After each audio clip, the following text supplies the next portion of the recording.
Hi దోస్తులు, ఈ book ఏంటంటే నా కిచెన్ సామాన్ బుక్.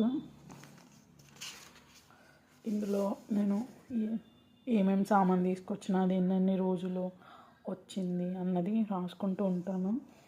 నేను ఈ పద్ధతి ఎప్పటి నుంచి ఫాలో అవుతున్నా అంటే డిసెంబర్ 9 నుంచి ఫాలో అవుతున్నా. మనం సామాన్ తెచ్చుకున్నాక అసలు ఆ సామాన్ ఎక్కడెక్కడ పెట్టుకున్నాం, ఒక్కొక్కసారి మర్చిపోయి మళ్ళీ అదే సామాన్ తెచ్చుకుంటాం. దానివల్ల డబ్బులు వేస్ట్, సామాన్ కూడా పురుగులు వచ్చి దాన్ని పడేస్తూ ఉంటాం. అందుకే అసలు ఏముంది, ఎక్కడెక్కడ ఎన్ని ఉన్నాయి అన్నది ఇట్లా రాసి పెట్టుకుంటూ ఉంటాను నేను. ఇది అలవాటు చేసుకున్నాక నాకు చాలా వేస్ట్గా కొన్ని అవసరాలన్నీ తగ్గిపోయాయి. అసలు స్క్రబ్బర్లు ఎన్ని ఉన్నాయి, బోలో సబ్బులు ఉన్నాయా లేవా, ఒక్కొక్కసారి మనం ఎట్లా అయిపోతామంటే ఇది ఉందో లేదో, ఇంకొకటి ఎక్స్ట్రా ఉంది కదా అని తెచ్చుకుంటూ ఉంటాం. అవి ఇంకా ఎక్కువ మనని ఖర్చు పెట్టిస్తే కానీ తగ్గించవు.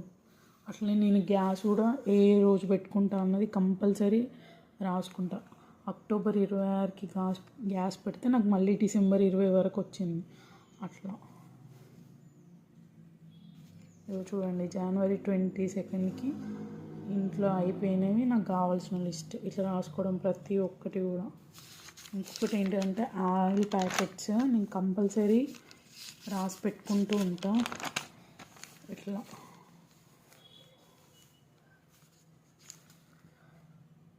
ఇక్కడ చూడండి, నేను ఏప్రిల్ 16కి గానుగ నూనె సన్ఫ్లవర్ ఆయిల్ 5 లీటర్స్ది ఓపెన్ చేసిన. అది ఎన్ని రోజులు వచ్చింది అన్నది నాకు ట్రాక్ చేసుకోవడానికి ఈజీగా ఉండడానికి మళ్ళీ ఎప్పుడు తీసుకున్నా, ఏప్రిల్ 16 నుంచి ఏప్రిల్ 24, మళ్ళీ ఏప్రిల్ 24 నుంచి మే 6 వరకు, మళ్ళీ మే 6 నుంచి 10th వరకు, మే 10th వరకు, మే 10th నుంచి మే 24th. అంటే నాకు ఏప్రిల్ 16 నుంచి మే 24th వరకు 5 లీటర్ల ఆయిల్ వచ్చింది అన్నట్టు. అంటే నేను ఇంకెక్కడ తక్కువ చేసుకోవాలి ఆయిల్ని అట్లా. ఇంకొకటి, మనం రిన్ లిక్విడ్ కూడా చూడండి, 2 లీటర్స్ది యూజ్ చేస్తే నాకు ఏప్రిల్ 28కి యూజ్ చేస్తే జూన్ 7th వరకు వచ్చింది.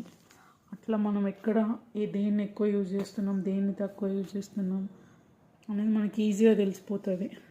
మళ్ళీ గ్యాస్ కూడా చూడండి, ఫిబ్రవరి 20 అయితే నాకు మే 2 వరకు వచ్చింది. అంటే ఎన్ని రోజులు వచ్చింది, 2 months 12 days. ఇట్లా మీరు కనుక అలవాటు చేసుకోవడం స్టార్ట్ చేస్తే రాయడము చాలా ఈజీగా అయిపోతుంది.